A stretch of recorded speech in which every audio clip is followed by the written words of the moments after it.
샬롬 할렐루야. 창세기 2장 24, 25절입니다. 이러므로 남자가 부모를 떠나 그의 아내와 합하여 둘이 한 몸을 이룰지로다. 아담과 그의 아내 두 사람이 벌거 벗었으나 부끄러워하지 아니하니라.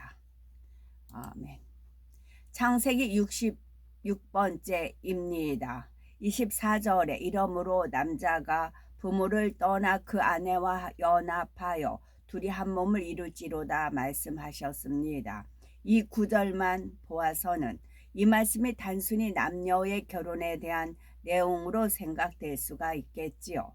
그런데 신약 성경 에베소서 5장 31절은 이러므로 사람이 부모를 떠나 그 아내와 합하여 그 둘이 한 육체가 될지니 했고, 이어지는 32절에 이 비밀이 크도다 내가 그리스도와 교회에 대하여 말하노라 하셨습니다. 사도 바울은 깊은 영감 가운데 이 구절에 담긴 영적인 의미를 깨닫고 이 비밀이 크도다라고 고백을 하였지요. 사도 바울이 깨달은 비밀이란 과연 무엇일까요? 그것은 바로 구원에 이르는 도에 관한 비밀입니다. 하나님께서 말씀하신 남자와 여자는 단지 육적인 의미와 신랑과 신부를 가리키지 않습니다. 영적으로 우리의 구세주 예수 그리스도와 구원받은 하나님의 자녀들을 가리키지요.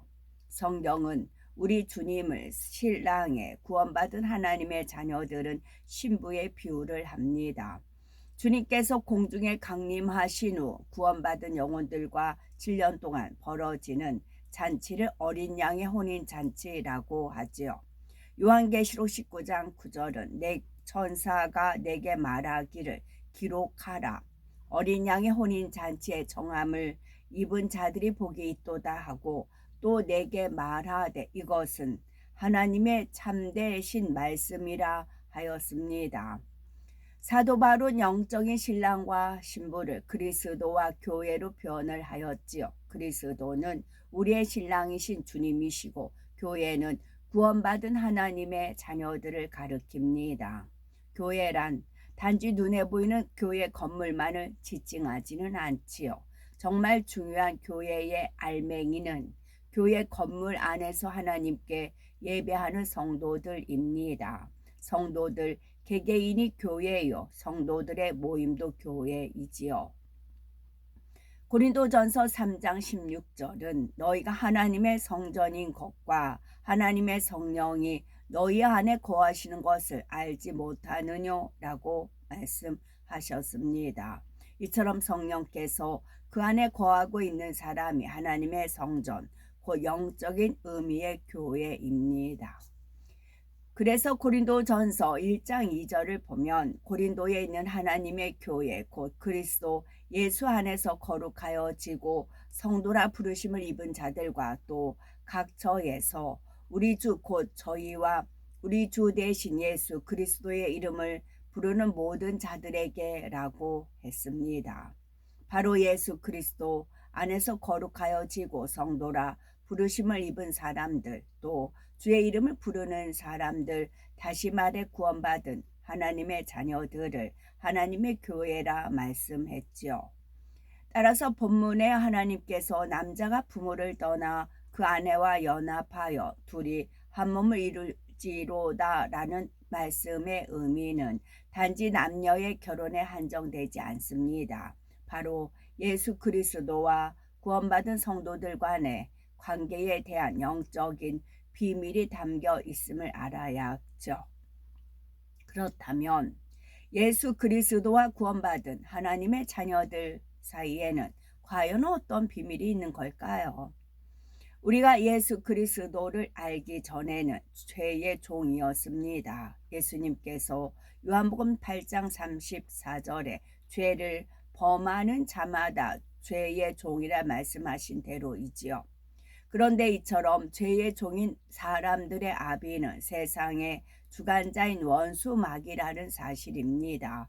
요한복음 8장 44절에 예수님께서 너희는 너희 아비 마귀에게서 났으니 너희 아비의 욕심을 너희도 행하고자 아느니라 라고 말씀한 바와 같습니다.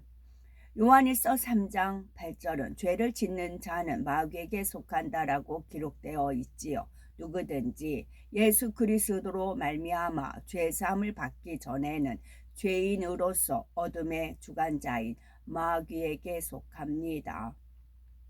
그러나 예수 그리스도를 영접하고 죄 사함을 받으면 더 이상 마귀에게 속한 자가 아니죠. 마귀의 자녀가 아니요 죄의 종이 아닙니다. 이제 남자가 부모를 떠나 아내와 연합하듯이 어둠의 주관자에게서 떠나 신랑 대신 주님과 하나를 이룹니다. 또 하나님의 자녀된 권세를 받습니다. 요한복음 1장 12절은 영접하는 자, 곧 그 이름을 믿는 자들에게는 하나님의 자녀가 되는 권세를 주셨으니 말씀하신 대로이지요. 또한 갈라디아서 4장 6절은 너희가 아들인 고로 하나님이 그 아들의 영을 우리의 마음 가운데 보내사 아바 아버지라 부르게 하셨느니라 하였습니다. 하나님께서는 예수님을 구세주로 영접한 사람에게 아들의 영, 곧 성령을 보내주셔서 하나님을 아바 아버지라 부르게 하시지요. 그리고 이러한 하나님의 자녀들은 아버지로부터 유업을 물려받게 됩니다. 갈라디아서 4장 7절은 그러므로 네가 이후로는 종이 아니요 아들이니 아들이면 하나님으로 말미암아 유업을 이을 자니라 말씀하신 대로이지요. 주님을 영접하지 않고 죄 가운데 있을 때는 마귀의 자녀로서 종국에는 마귀와 함께 지옥을 유업으로 받습니다. 반면 주님을 영접하여 하나님의 자녀가 되면 하나님으로부터 천국을 유업으로 받습니다. 이처럼 남자가 부모를 떠나 그 아내와 연합하여 둘이 한 몸을 이룰지로다 하신 말씀에는 인간 경작과 구원의 도가 담겨 있지요. 아버지 하나님께서는 아담에게 돕는 배필로 여자를 지어 주시면서 장차 이루실 인간 경작과 구원의 도까지 마음에 품으셨던 것입니다. 그러니 이를 안 사도 바울은 이 말씀에 담긴 비밀이 크다고 고백한 것이죠. 우리는 태어나서 지금까지 지내온 날들을 아주 짧은 시간에 회상할 수가 있습니다. 1분 안에도 머릿속에서 한번 쭉 훑을 수 있지요.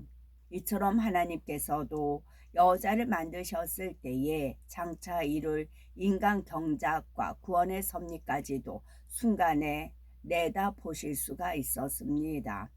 물론 모든 섭리가 창조 역사를 이루시기 전에 이미 아버지의 마음 안에 담겨 있었지요. 앞으로 아담이 범죄하여 에덴 동산에서 쫓겨날 것과 이로 인해 구세주가 필요함을 아시고 미리 구원의 도를 준비해 놓으셨습니다.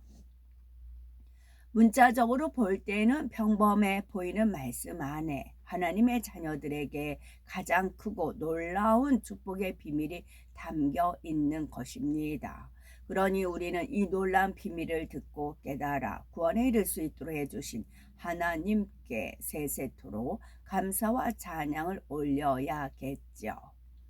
성도들이 주님을 영접하여 주님과 하나 되는 부분에서 좀 더 깨우칠 점이 있습니다. 세상에는 많은 부부들이 있지만 마음이 하나 된 정도가 각기 다르죠. 이처럼 성도들이 주님과 하나됨의 정도도 각기 다릅니다. 입술로만 주님을 믿습니다 한다고 주님과 100% 하나 되지는 않습니다. 예수님을 구세주로 영접하는 순간부터 주님과 하나 되기 시작하지요. 마음이 진리로 변화된 만큼 주님과 더 온전히 하나를 이룹니다. 마음이 진리로 변화된 만큼 주님과 더 온전히 하나를 이룹니다.